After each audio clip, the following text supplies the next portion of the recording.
오늘도 안식일에 대한 문제를 다루고 있습니다. 왜 계속적으로 안식일에 대한 문제를 다루고 있을까요? 유태인들의 안식일에 대한 관념과 또 예수님의 안식일에 대한 그 포인트 오브 뷰가 너무 다르기 때문에 그걸 브레이킹 시키려고 하는 것입니다. 하나님의 백성들에게 일주일에 하루를 안식일로 지키라는 하나님의 의도가 있었습니다. 그 의도를 알려면 안식일을 지키라는 최초의 명령의 시점이 언제였는가를 알아야 합니다. 이스라엘 백성들이 출애굽을 한 후에 시내산의 앞에 도착했었죠. 그 400년이라는 긴 세월 동안 이스라엘 백성들은 하나님 안에서 전혀 쉬지 못했습니다. 하루도 쉬지 못하고 노예가 되어서 날마다 노동에 시달려야만 했죠. 그런 모습을 보시고 하나님께서 마음이 몹시 아프셨습니다. 그래서 모세를 보내어 하나님의 백성들을 노예로부터 해방시키시고 시내산으로 인도하셨습니다. 이제는 하나님 안에서 쉼을 얻고 안식일을 얻도록 하셨습니다. 이것이 안식일을 지키라는 하나님의 의도였습니다. 하나님 안에서 안식의 회복, 믿음의 회복, 관계의 회복을 원하셨죠.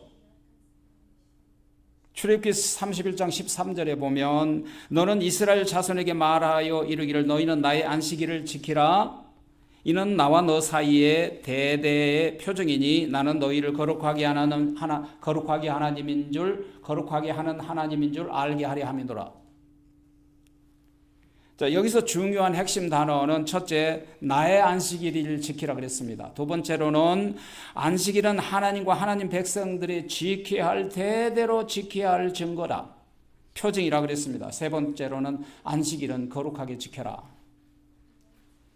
자, 하나님 안식이라는 말은 안식일의 주인은 예수님이 말씀하셨듯이 안식일의 주인은 예수님이다, 하나님이다 그 말이죠.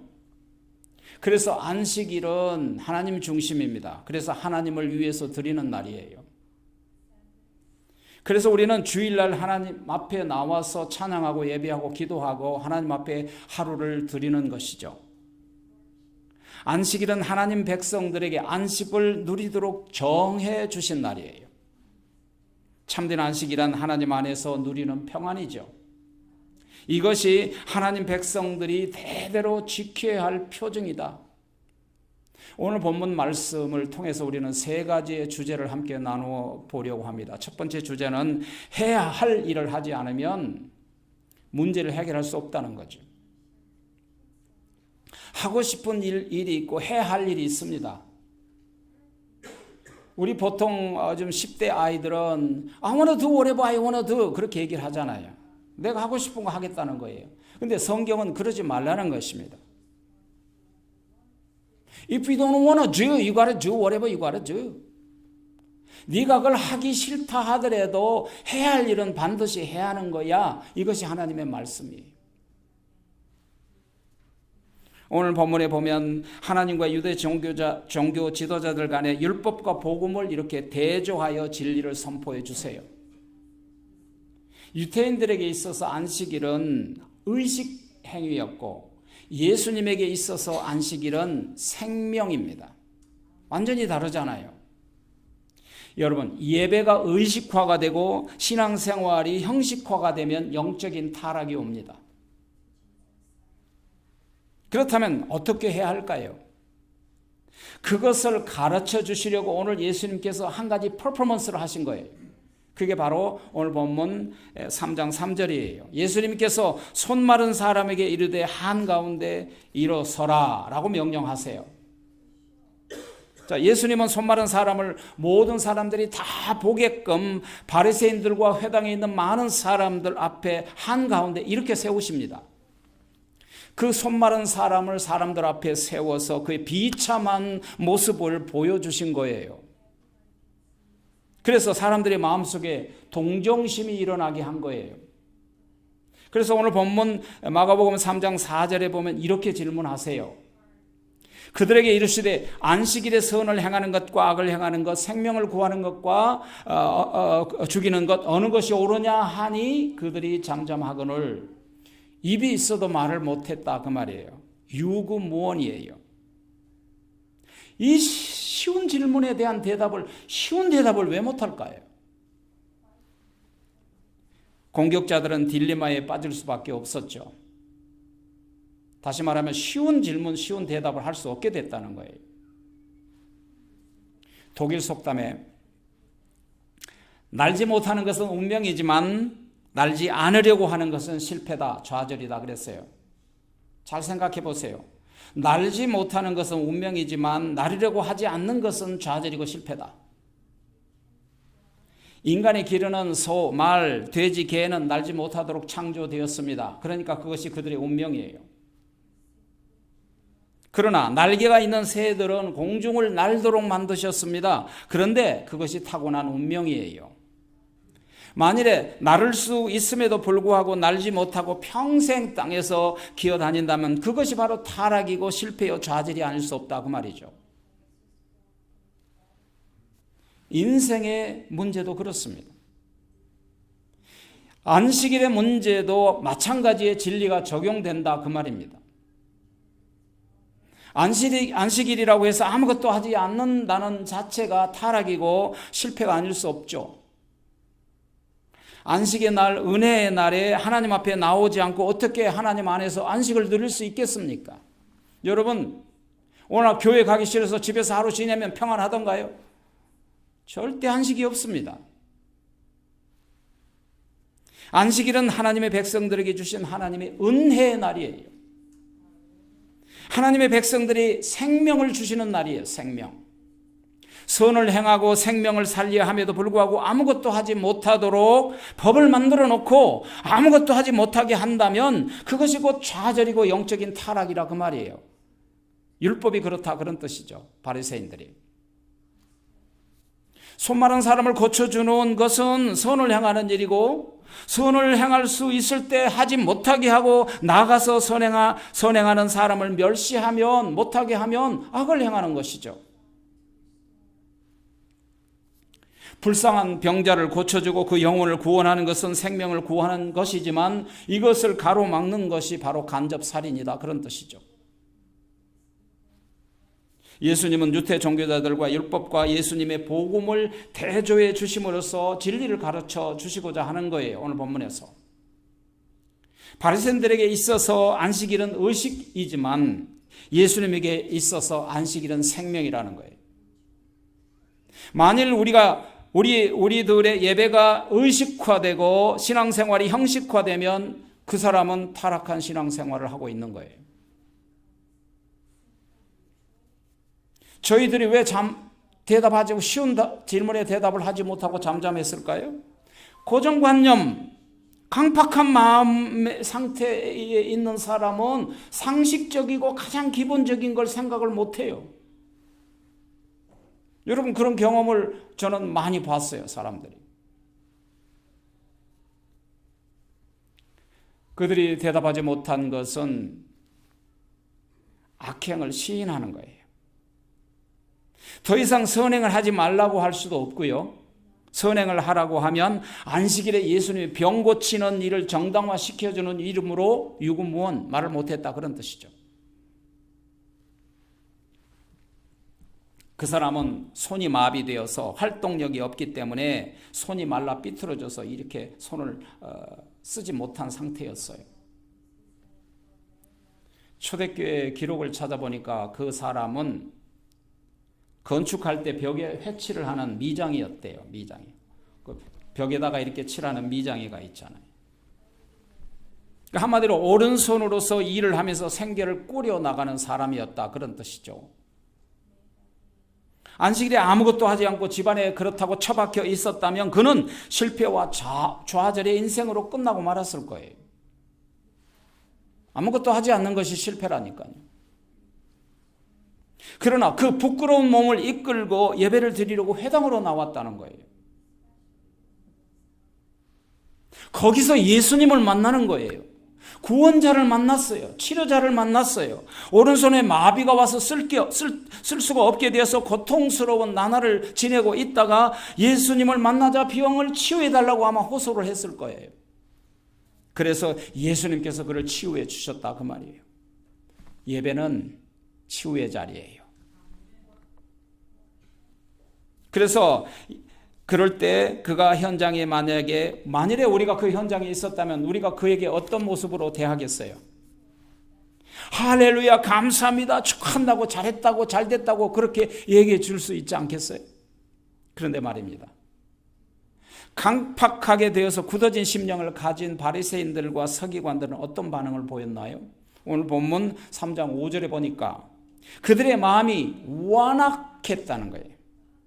그들의 마음이 완악하여 탄식하사 노하심으로 그들을 둘러보시고 그 사람에게 이르시되 내 손을 내밀라 하시니 내밀매 그 손이 회복되었더라. 마음이 완악하다는 헬라어는 프로시스라는 말인데요. 어떠한 상황을 어떻게 되는지 전혀 이해하지 못한 상태라 그런 뜻이에요. 그게 완악함이에요. 여러분 고집이 세면 완악한 사람 아무것도 이해하지 못하죠. 고정관념이 딱 틀에 박히면 완악하게 돼요. 무슨 상황을 봐도 이해하지 못하게 돼요. 어린아이들 보면 자기 마음에 들지 않으면 무조건 떼를 쓰고 소리치고 발버둥치고 울잖아요. 무엇이 옳고 그런지를 분간하지 못해서 그런 거예요. 그런데 어린아이들에게는 소망이 있는 것은 자라면서 이해하기 시작한다는 거예요. 그래서 듣고 순종하게 돼요. 그런데 이 완악함이라는 단어는 본질에 관해서 이해하려고 하지도 않고 굳어진 마음과 다친 마음을 가지고 올바른 의식을 가지지 못한 상태라 그런 거예요. 그게 완악함이에요. 그래서 결국 어떤 진실도 어떤 충고와 경고도 받아들이지 못한 굳어진 마음의 상태죠. 절대 안 들어요. 어떤 좋은 말도 안 들어요. 이런 사람. 이것을 영어로는 hardened heart이라고 해요. hardened heart. 간이요. 굳어져 돌처럼 딱딱하게 굳어진 현상을 간경화라고 해요. 그 간경화 같은 마음의 상태다. 그런 뜻이에요. 그런 사람은 구원이 불가능해요. 근데 그 딱딱한 마음을 부드럽게 하는 것은 하나님 말씀만이 가능해요. 여러분 애굽의 바로가 징계를 받은 이유가 뭐죠? 출애굽기 7장 13절에 보면 바로의 마음이 강팍해서 하나님의 말씀, 모세의 말씀을 듣지 아니하였더라 그랬어요. 강팍해서. 이스라엘 백성들을 내놓으라고 할 때 좋은 말로 내놓았으면 이집트라는 나라가 망하지 않았을 거예요. 그러니까 마음이 강팍할 때 나타나는 현상이 있어요, 여러분. 하나님의 말씀도 누구의 충고도 듣지 않는 상태가 되어 있는 사람이죠. 에스겔서 3장 7절에 보면 이스라엘 족속은 이마가 굳어지고 마음이 강팍하고 완악하여 이는 내 말을 듣고자 하지 않는다 그랬어요. 하나님 말씀 들으려고 하질 않아요. 아예. 강팍한 사람의 특징은 누구 말도 안 듣는다는 거예요. 하나님 말씀도 안 들어요. 그것이 강팍한 바로가 징계를 받은 이유였어요. 그래서 하나님께서는 히브리서 3장 8절에 보면 너의 마음을 제발 강팍히 하지 말라 경고해 주셨어요. 일단 마음이 굳어지고 강팍해지면 치유가 불가능한 상태가 되기 때문이죠. 예수님은 저의 마음이 돌과 같이 굳은 것을 보시고 탄식하고 진노하셨다 그랬어요. 굳어진 마음 때문에 하나님의 말씀을 두려워하지 않기 때문에 탄식하시고 진노하셨다는 거죠. 무슨 말이냐? 죄를 죄로 느끼지 못한 상태예요. 죄에 대한 감각이 묻어져 버린 상태예요. 아무리 옥토밭이라도 가꾸지 않으면 황폐해지고 결국 굳어져 버리죠. 이것이 뭐예요? 길갓밭이에요. 길갓밭은 생명의 씨앗을 뿌려도 굳어지고 딱딱한 땅이 되어서 토해내요. 그래서 생명을 품고 싹을 트지 못하는 거예요. 두 번째 테마, 두 번째 우리에게 주실 주제는 앞으로 나아갈 때가 있고 뒤로 물러설 때가 있다입니다. 예수님의 사역이 활발해질수록 예수님을 바라보는 바리새인들의 시선이 점점 날카로워져 가고 공격적으로 변해가죠. 하지만 예수님은 그들의 방해를 아랑곳하지 않고 인자는 안식일의 주인이라고 선포하시고 안식일에도 계속 진리를 선포하시고 계속 병을 고쳐주셨어요. 선한 일을 하셨다는 거죠. 이로 인해 바리새인들의 반대는 더욱더 거세졌고 예수님을 죽이려는 모의까지 하게 되었어요. 그럼에도 불구하고 예수님은 그 불의에 굴복하지 않으시고 진리를 선포하는 일을 계속하신 거죠. 왜 예수님께서 공격자들을 피하여 갈릴리 바다로 물러갔을까요? 바리새인들과 서기관들과 헤롯 땅의 연합전선을 펼쳐서 예수님은 자신을 죽이고자 하는 음모를 아셨어요. 원래 바리새인들과 헤롯 땅과 서기관들은 원수지간이에요. 그런데 악을 행할 때는 이렇게 똘똘 뭉쳐요.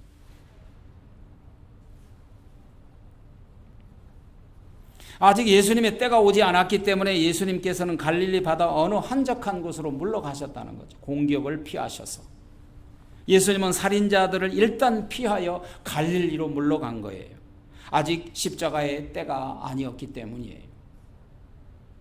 오늘 마가복음 3장 7절에 보니까 예수님께서 제자들과 함께 바다로 물러가시니 갈릴리에서 큰 무리가 따라갔다 그랬어요.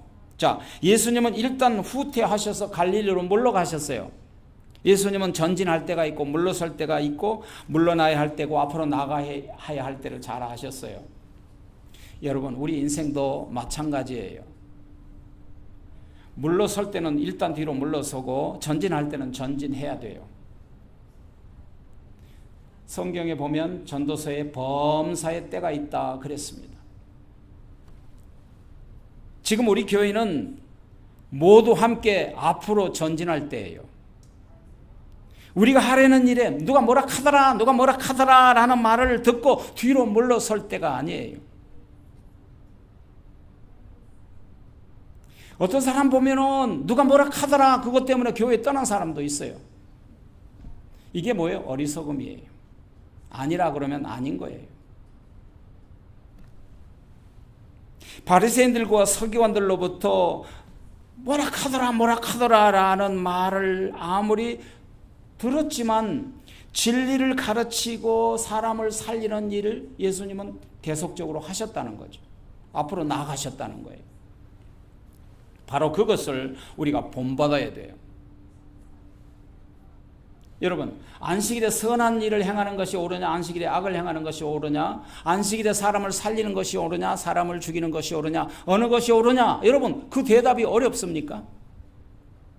그 대답을 모르는 사람이 어디 있습니까? 왜냐하면 그들은 그 대답을 하지 못한 건 귀가 막히고 눈이 막히고 마음이 완전히 굳어져 버렸기 때문에 그 대답을 하지 못한 거예요.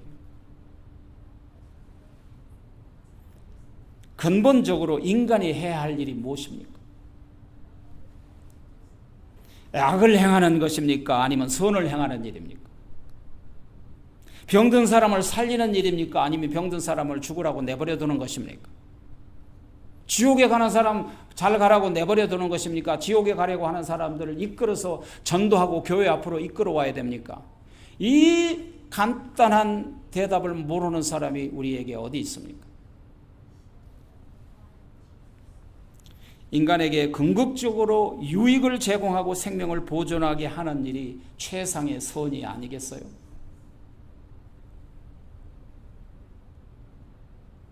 타인이 뭐가 필요한지 그 필요를 알면서 무관심하고 무관심을 합리화하는 것이 악이 아닐까요?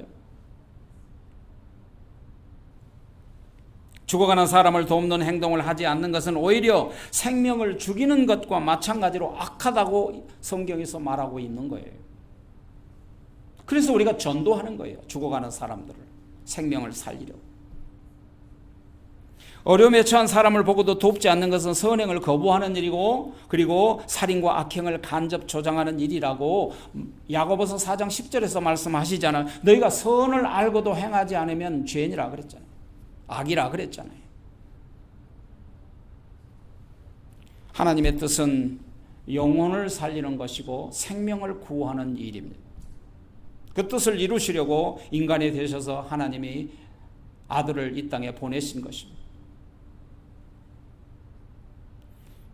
건강을 회복시키게 옆에서 도와주는 것 선행이에요.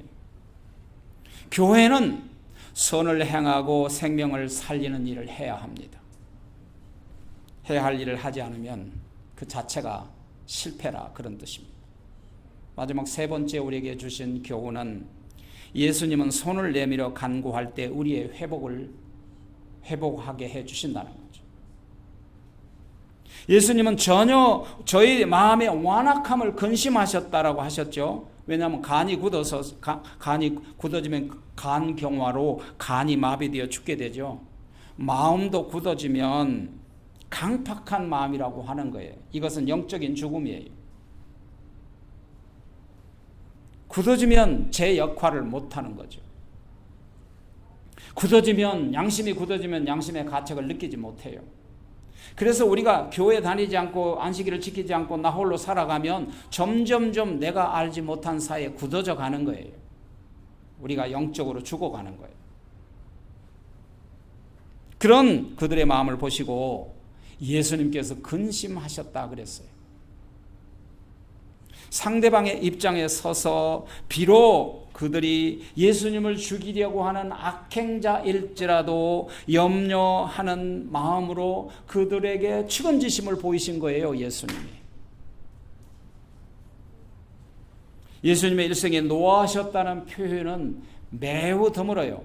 가장 기억나는 것은 성전을 더럽히는 사람들에게 진노하신 적이 있어요. 진노하셨어요. 그런데 그 성전은 곧 누구를 말해요? 우리 자신이 성전이에요. 너희가 하나님의 영이 거하시는 너의 마음에 하나님의 성전이 거하시는 성전인 줄 알지 못하느냐? 우리 스스로가 우리를 더럽히지 말아야 돼요.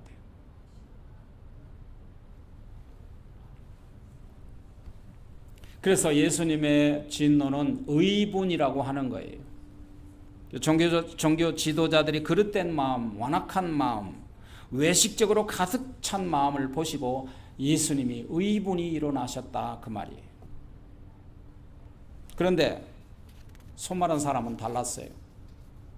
예수님 앞에 간절했고 겸손했죠. 네 손을 내밀라는 예수님의 말씀에 순종하였더니 결과가 곧 회복되었더라.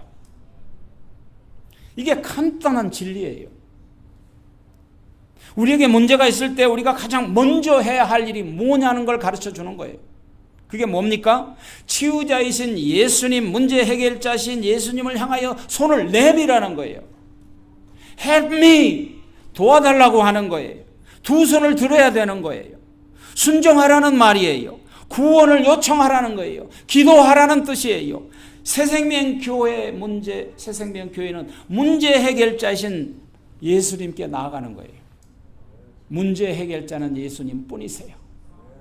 아무리 인생을 살아봐도 그게 답이더라고요. 그랬더니 어떻게 됐습니까? 결과가 곧 회복되었더라. 회복이에요.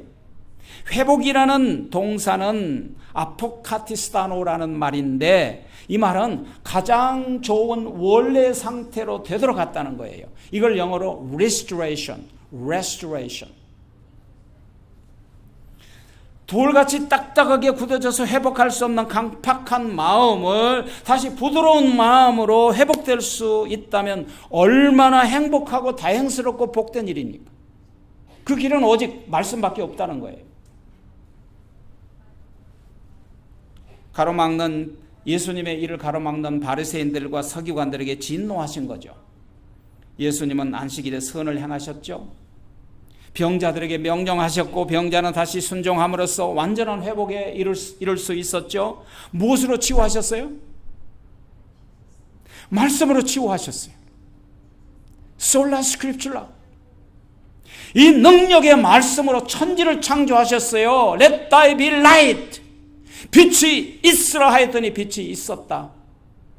없던 빛이 있으라 하였더니 빛이 생겼다. 그 말이. 이게 뭐예요? 말씀으로. 우주 만물이 하나님의 말씀 앞에 순종하고, 지금도 순종하고 있어요. 그런데 오직 인간만이 그 말씀 듣지 않고 믿지 않고 도리어 말씀을 거스리고 거부해요. 말씀에 순종할 때 그 말씀대로 이루어지는 것입니다. 그렇습니다. 우리는 마땅히 해야 할 일을 해야 합니다. 안식이라는 예배를 통해서 하나님을 만나야 합니다. 그래야 참된 안식을 얻을 수 있습니다. 해야 할 일을 하려고 할 때 방해꾼들이 나타나 방해하고 누가 뭐라 하더라 라는 말 때문에 뒤로 물러서지 말고 앞으로 나아가서 해야 할 일을 하시기를 바랍니다. 인생은 자고로 앞으로 나갈 때 앞으로 나가고 뒤로 물러설 때 물러서는 것입니다. 예수님은 온갖 방해꾼들이 나타나 방해를 해도 개의치 않고 하실 일을 하셨습니다. 그것을 우리가 배워야 되는 거예요.